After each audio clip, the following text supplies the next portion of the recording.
Hey, it's Travis. Too many camp directors run just on gut feel. Our free Resilient Camp Blueprint Diagnostic is your dashboard for resilience. Take it today at camp.mba/Travis. Again, that's camp.mba/Travis. What can you do now to make next summer better, survivable, palatable? What are we making next summer? That's what we're going to discuss today. This is CampHacker. Come find our show notes and our blog for camp directors and leaders at camphacker.tv.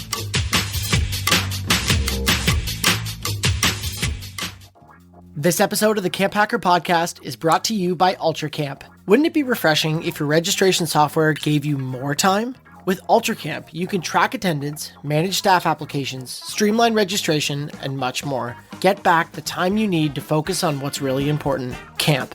Find out more at summercampsoftware.com/camphacker. Hello, Camp Pros, and welcome to the CampHacker podcast. This is episode 154. My name is Joe Richards. I'm the executive director here at Pierce Williams Summer Camp and Retreat Facility, part of the United Church Camping Network.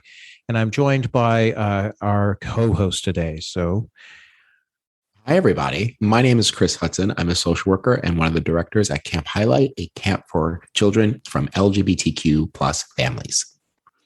And my name is Gabrielle Rail. I'm one of the directors at Camp Waro, which is an all-girls camp in the Laurentian Mountains. And we focus on creating a positive environment for gender minorities. Hello, folks. How are we doing today? Good. So good. So good. That is awesome. Hey, to our listeners, I want to remind you that iTunes reviews are very important because it knocks us up in the list. And we would love it if you went to ratethispodcast.com/camp and then clicked on the ratings and review buttons. It would really help out CampHacker and any camp podcast you listen to. And now a message from our sponsor, UltraCamp. Ever feel like you're spending so much time at the office that you'd have no time left for camp? With UltraCamp, you can track attendance, manage staff applications, and streamline registration so you'll be back outside in no time. Find out more at ultracampmanagement.com/camphacker. That is ultracampmanagement.com/camphacker. Excellent. Here we are for the episode. What can we do now to make camp better? This is the summer 2022 seems really far away right now. It's not, because we need to get this stuff together and go with it. So what are some quick things we can do to make sure next summer is ready to rock? Take time off. You said quick things? Well, there's going to be quick things and there's going to be long things. It's all in breaking down. It's the idea of the Anne Lamott book, right? Bird by bird. There's a number of things we need to work through. We can't do them all at once. Some of them will take longer. Quick suggestions of long things you also have to do. I'm saying take time off. I know it's busy. I know we're going to blink and camp is going to be around the summer. Summer will be around the corner. You need to be fresh. You need to be thinking clearly. You need to take some time off. Take time off, especially camp directors, especially camp pros, especially people that think of themselves as, can go to bed late, get up early. I'm one of those people. Take time off. That's where you got to start there. I think the key, Gab, that I would add to that take time off is also learn how not to be a martyr, right? Like, and this is the thing I've said time and time again, is that camp directors tend to believe that they have to go 24/7 all summer long. And I don't think that's in the best interest of anybody. Learn where your energy is, but taking time off is hugely important to your own self-preservation. And that extends right into the summer, right? Forcing yourself to take days off actually during camp. What will camp survive without you there? Yes. It's an open question. Is that clear? Is it clear that no, I agree with you. Definitely taking time off during camp, but that's not our question. Like, what can you do now? Is really, I would suggest take some time off, and near the end of that, really sit down and set your goals and intentions. Even if you've been doing this for 25 years or your camp's been around for 100 years, the world is different now. And perhaps that's always true. But specifically in the last 2 to 5 years, depending on who you are and where you are, there has been a lot of trauma that's going on, that has gone on. And our camps have been affected. Our staff and our families and our campers have been affected. And I know for my part, I have been looking at the things that we do at camp, from things like the schedule, which are always up for review, but just sort of like, well, why do we do things this way? Like, does this still make sense given how the world is? Sure, but also who my campers are now. This past summer, God, I always feel like I come on here and tell stories, but about like stories I'm very sure to tell about my kids and my staff. But like, no, the kids were wild this summer. They were wild. And we had issues and problems, not only that we've never seen before, but that we didn't even think would come up. Yeah. But this is what happens when kids haven't been socialized for 18 months. The young ones had, maybe seen first grade and then never went back to school. And then the next group situation they have is me. So, I've been looking at the program a lot, like, well, why do we do this? Why does this make sense? Is this enough time for people to sort of like decompress? So I would suggest that just to look at your program and see, just check it as if you were creating the whole thing today. Does it still make sense for who kids are right now? I found, and then I'll wrap up, but I found that like the kids needed a little bit more time to themselves because they've been very used to getting a little bit more time to decompress in between activities. And so the pace of it seemed really sort of like intense. It was exactly the same pace they had in 2019, but it seemed more intense because they are just different kids. So I would suggest that. Look at your program. I think that's really important to look at that, but I also think it's really important to look at what comfort people will find from tradition, right? What you've done that you're not going to change that brings that comfort, and not just to your campers, but to parents, right? To send their kids back to camp. What you're saying with kids who, my wife is dealing with this as an elementary school principal. You don't have one junior kindergarten class currently in Ontario. You have 2 junior kindergarten classes because they never learned to socialize as a junior kindergarten last year. And so you have kindergarten kids who are struggling with, right, like learning how to live in community and be in community during the day. And I think one of the things is, how can we offer that comfort of home to parents while still understanding the moment has changed from August of 2019. August of 2019 to July for us in Ontario of 2022 is a long time, right? It's 34 months of change has happened since the last time kids would have been at camp for me here at Pierce Williams. And it is a challenge, but I want to be really intentional about what are the comfort things. And we talked about that a lot with our staff this past summer, right? What can we just give up? And what is the most important things to keep so that campers know and can feel that love when they come back for what they do, be it a special program or something of that nature. I love that, Joe. I love the idea. I hadn't thought of comfort necessarily. And I think sometimes that's because when there is change and when there is difficulty, sometimes it's about building up your defenses. How do you make your team as strong as possible? How do you create that trust? How do you, all of that? And I would love to have just this open forum with my staff, my returning staff, and ask them what brings them comfort at camp so that they can actually reconnect to comfort. And what a beautiful way of just hearing your staff and building those connections, but also doing the same thing with potential campers and family members. What brings them? And then, of course, that goes right into marketing. We all know when we reach out to our families and ask their opinion, that's marketing. Reaching out to your staff is staff training. But comfort that's just a non-threatening way of perhaps approaching part of the prep that we need to do for next summer. And I think especially one of the things that has happened here at Pierce Williams just before the pandemic was this idea of home, right? That camp is home, and a home away from home for so many people. And I think that what draws us back to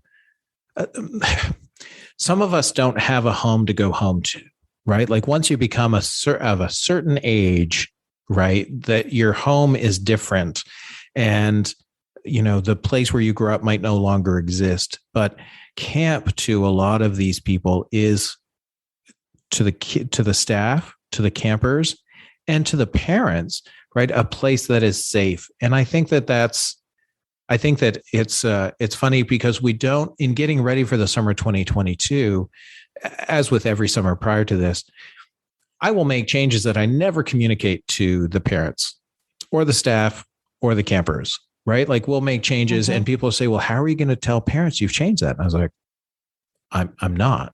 We're just going to do it. Because I've trusted my gut and you're in the same, right? And it's nothing dramatic. And so, flying a pride flag at camp shouldn't take, somebody's issue. Somebody could take issue with that. Totally fine for them. Do I care? Nope. Right? Like, nope.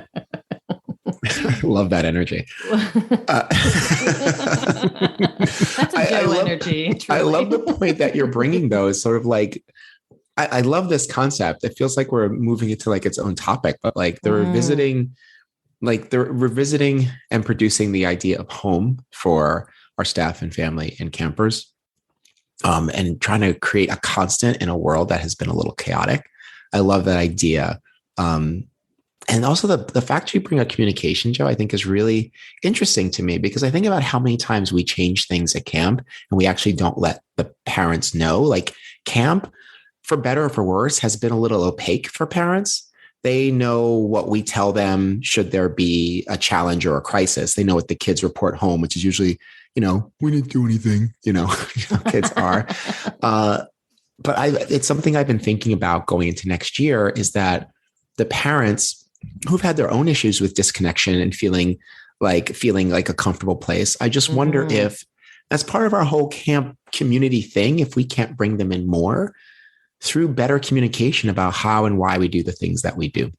I don't want to get too far off topic, which is like, what do we need to do to be more successful? I think this is on topic, Chris, right? Yeah. Like we're talking about things to make camp better. You and I know Gab and Chris, I'm not sure where the majority of your parents come from, but like for a small camp like ours, where the majority of our campers and parents are within an hour's drive of camp, I can actually start this well before the summer and not just communicate with them, literally have them on site, right? That's We've done a ton of improvements with your tax dollars through the pandemic. And we were talking about it today, like myself and Flash and Brother Bill, we were talking about the fact that there's just stuff that we're so used to at camp now because we've been here for 2 years, but we're like, oh, we've never gone through a summer with this shelving unit installed in this hallway to be used for shoes or kit. Like, you're like, well, what else have we not? What are people going to be surprised by is the question I have when they come back. So what else do you think we can do to make, for me, it's I need to hire a staff member because I'm down full-time staff. Now I have funding, but just one you're down? That's incredible, Joe. No, I'm down 2 full-time staff. I mean, okay. Out of 4. Great. Oh, all right. Well, there it is. Sorry, please continue. And so I have funding to hire so I think in making, for next summer to be the most amazing, I need to get my crap together and make decisions and start spending money that we have from grants and funds to get camp ready. But I think that I think a huge part between now and the summer is going to be communicating. I'm wondering about doing a weekly vlog style thing versus trying to sit down and type things, but literally walking around camp, maybe introducing campers to the new things that we've done and shown off. I love that. Yeah. And especially with, with your organization not being, run with campers for the past 2 years, there's such a knowledge gap that we're going to experience with our campers, with our families, and with our staff members. And that's something I've been thinking about a lot, is how do we lessen that knowledge gap? And I certainly saw that last summer. We ran for the first time last summer. The summer before that, we did have staff on site, and we did take the opportunity to train them in leadership and in programming. And I am so grateful that we were able to do such a thing, but there's still a knowledge gap. I even saw it in our seniors that came this year. Traditionally, our seniors really take on a responsibility and an understanding that they are role modeling for our younger campers. And it really makes the cycle work very, very well. And this year, because we had to be in pods, they didn't have that opportunity to do the role modeling. And we did see some behavioral issues or behavioral opportunities for me to talk to them about their behavior. But there's a gap there. And how do we fill in that gap? How do we create links? And, what are certain things that our community members are missing, and how can we communicate that? And I think vlogging, or if you're somebody that likes to type or just have Instagram posts that are a little square and it's just giving information, but getting people reconnected to what's changed, but also some of the values of your organization. That's something I'm really thinking a lot about right now, is that gap. And on the theme of like communication and home, which I feel like we're really circling those topics. If you have the ability, depending on how many kids come to your camp, perhaps like calling to check in on how people are doing. We used to do this when our camp was much, much smaller. Like the moment someone would register, like instead of just pushing it through and sending them an email, we would give them a call and be like, hey, I want to introduce myself. I'm one of the directors. I'd love to hear about your family. I'd love to hear about your kid. Like, what are your hopes? As we got larger, it became, the program got larger and like that kind of thing fell by the wayside. But it's something that we are thinking about, especially because we had to be reintroduced to so many of our kids after the pandemic. And then listening to them around the campfire at night, talk about how their lives are now. It was a lot of new information. And so that's something I would recommend. I think you can make your summer better, because not only does it give you the raw information that you may need to build a better program or to be more sensitive about X, Y, and Z, but I think it really signals to the parents, like what we were talking about, like, hey, this is your child's home, and we're just calling to check in because we are co-parenting. And let's figure that out together. I'd love to hear about what the successes and challenges have been for the camper and your family.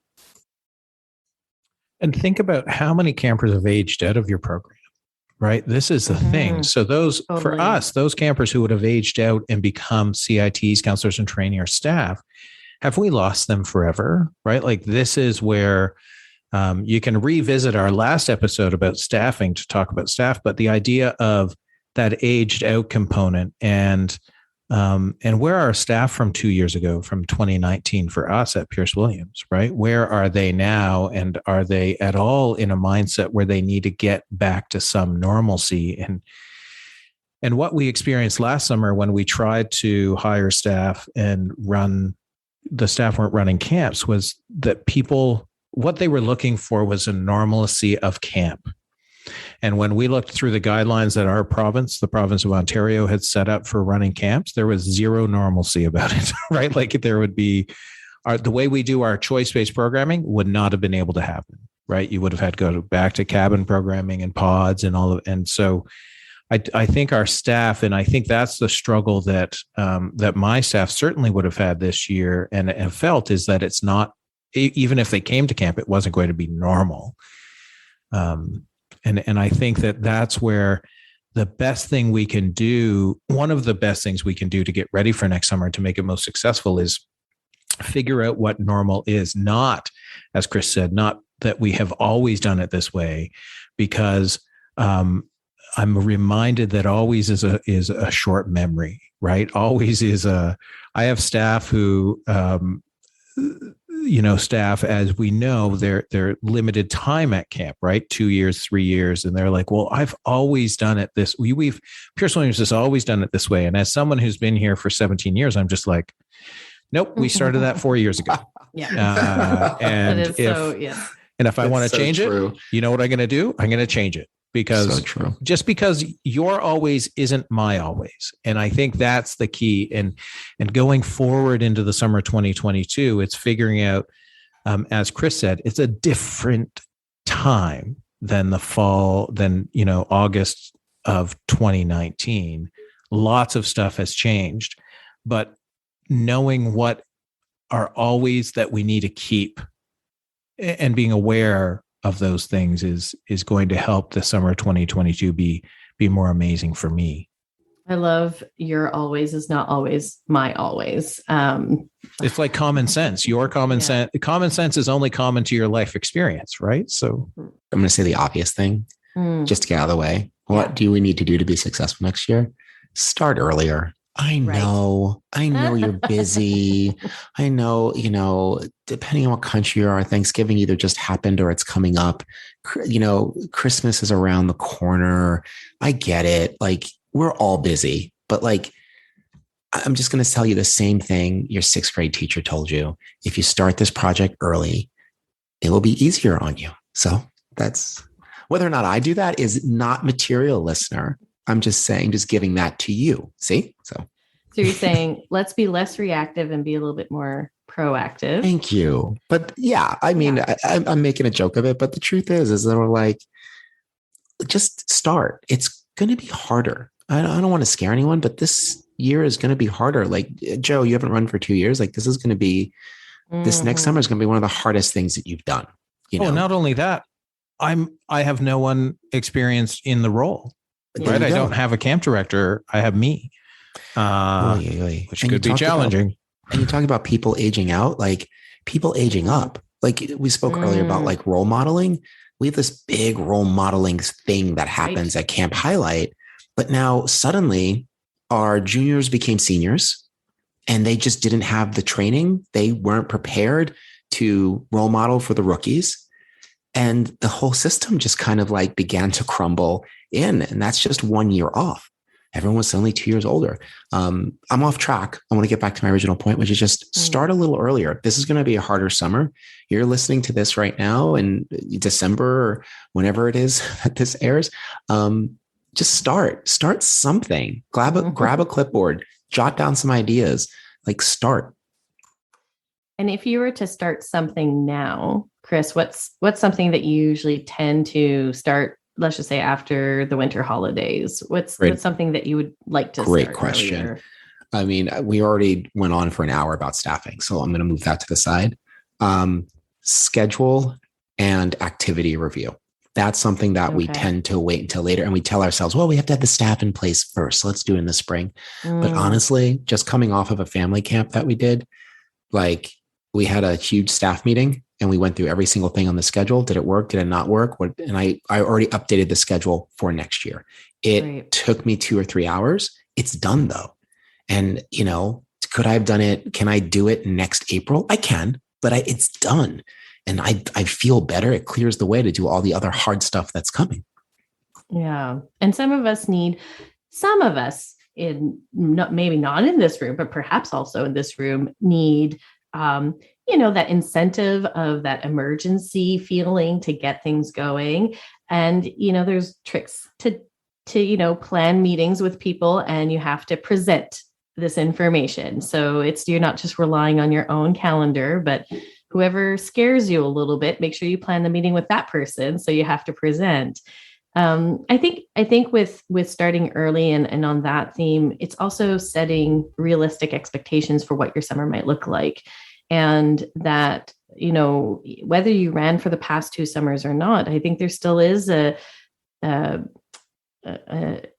knowledge gap. There's an experiential gap that has occurred. And so what you can expect from perhaps leadership team members or staff members, or even your campers, are maybe that what we're aiming for is very much what good enough is, and labeling and being explicit about what good enough looks like and what you're okay with, so that you're not in a state of, I know what this place can be and we're not there right now. Well, that's the reality. So what does good enough look like to you, and what's going to make you feel successful, so that we're not looking at this as a miss, but as it's a building block. I think that's huge, right? The knowledge gap and what is good enough, right? The fact that we're not trying to, I think it'd be a misguided mindset to try and be better than the summer of 2019. Right. I think that your goal should be, okay, start again, right? We took so many steps forward, and then the pandemic happened, and we literally just slid back because we don't know where we are. We don't know where we are. We don't know how many campers are going to come.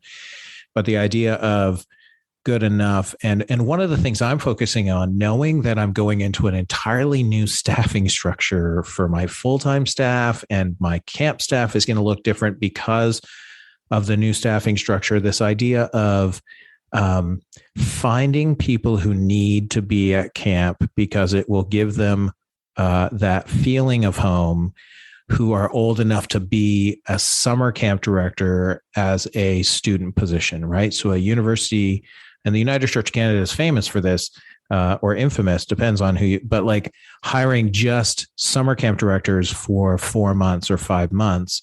And that's part of our new staffing structure going forward. So I'll have a full-time director of camping and programs and marketing, but the summer details will be taken care of by a summer camp director. And my goal is to find someone who knows Pierce Williams well to be that person.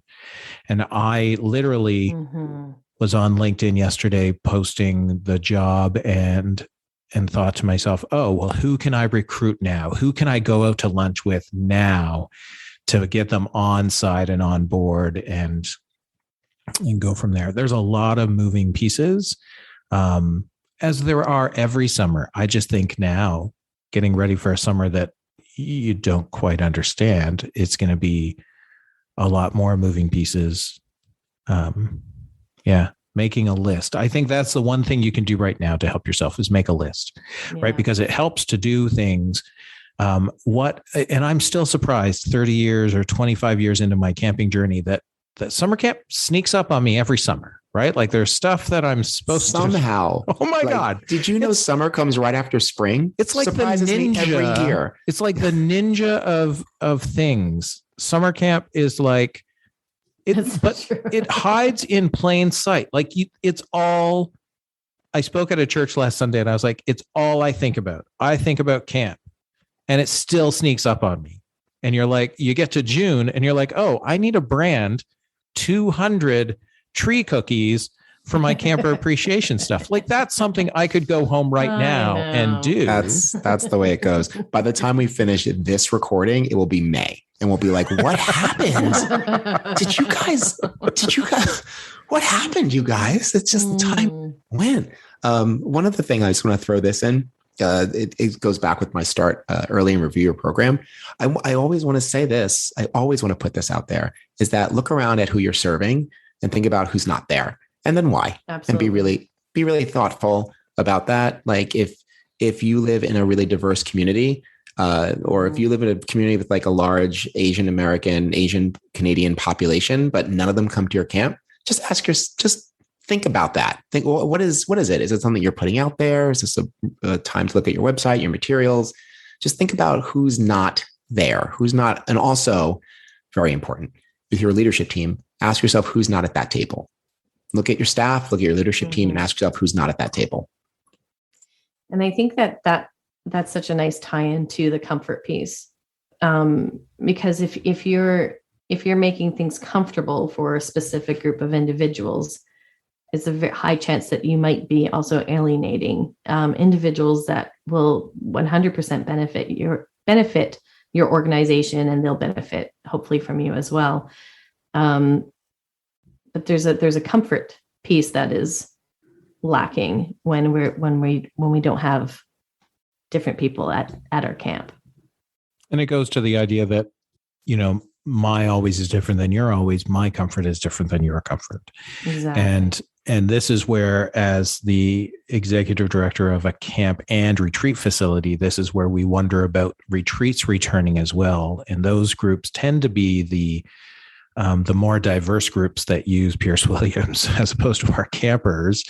But are those populations going to come back and use us? And are they going to live in that community as well? Summer is, it seems so far away right now, but there's so much to do. But as with anything, we can often build it up in our minds that there's so much to do without actually ever writing it down and seeing that there's just all these small steps we take, right? You don't climb a mountain by jumping up, right? You take one step at a time. And that's the key, is that I think that for me, especially after 2 years of not running camp and not having a camp director hired and having a very, going through organizational change, it can seem like you're in, I was watching a documentary. It can seem like you're in, the mountains in Nepal, and every peak needs to be climbed. You're just like, I need to get there, and I need to get there, and I need to get there, and I need to get there. And I think in essence, it's a reminder that that's not what you're doing. What you're doing is just focusing on one thing and one thing alone. And that is to make sure that Camp 2022 happens successfully, safely, and is a building block to the future from there. Did either of you have anything else you wanted to add to the topic of how to make sure that next summer is more survivable, palatable, survivable? I hope that everyone survives. I'm going to wear a helmet all summer just to protect myself. I think we hit on some really great things. I think this is a rock star episode. Yeah, I think so.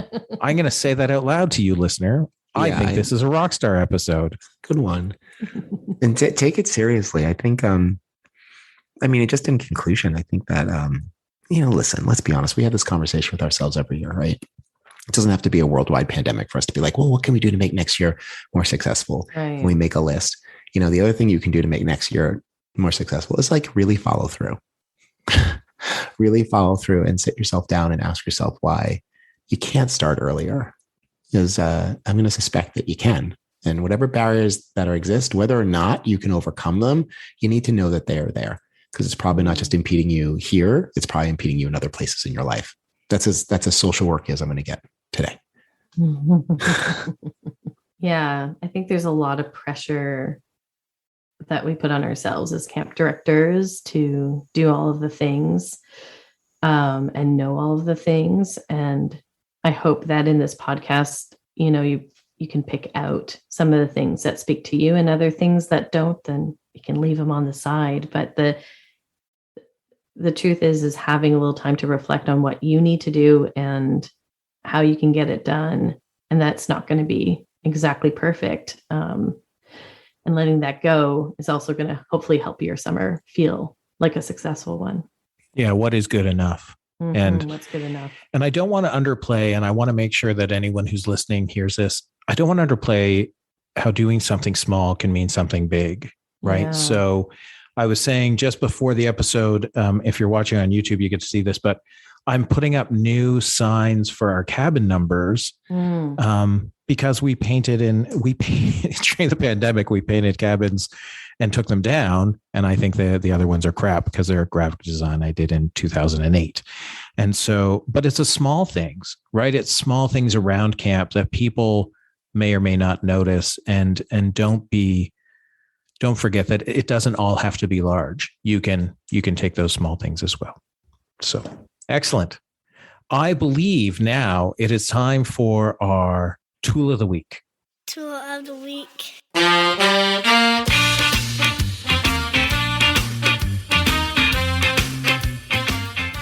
All right. My tool of the week this week, I'm going to go first.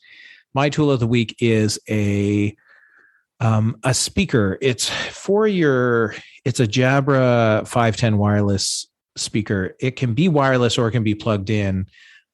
It is a conference speaker. I'm holding it up on the video.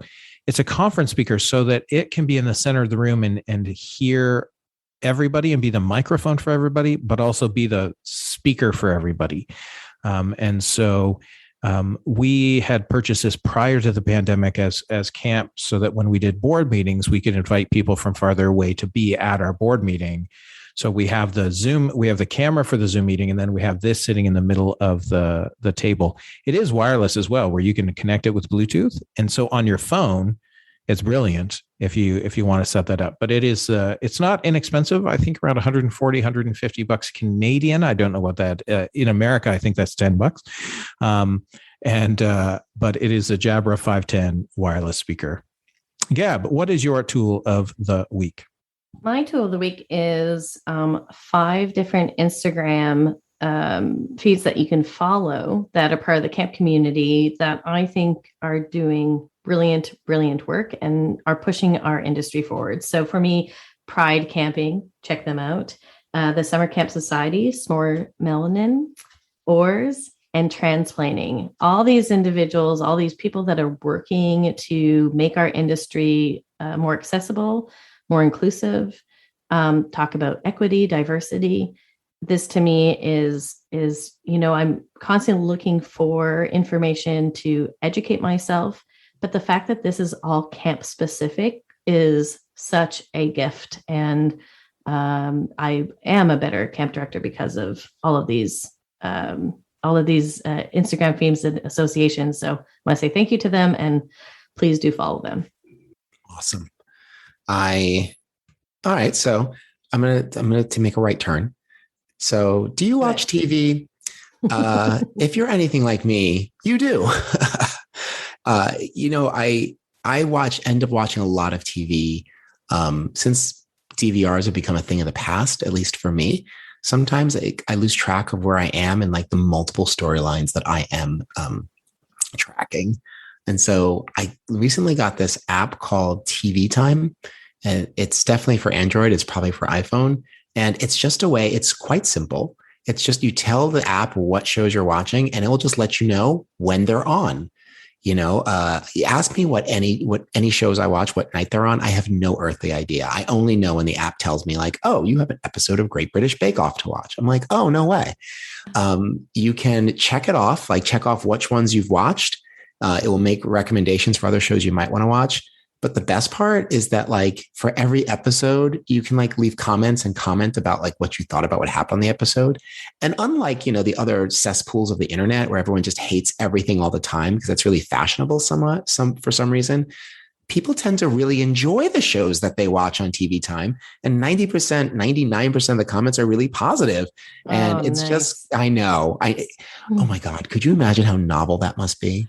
That's to lovely. Be on a conversation online and people are generally positive. How did we get here? The point is, check it out. Like I said, I watch a lot of my shows on the internet. I don't know when they're on and I forget where I'm at. If you're anything like that, then check out TV Time. Also, it's a pretty app. I find it really pretty and clean. There we go. Yep. That sounds awesome. I just wait until they're recorded on the DVR and then we can watch them. You still have a DVR. See, I haven't had a DVR in like I have 2 of them.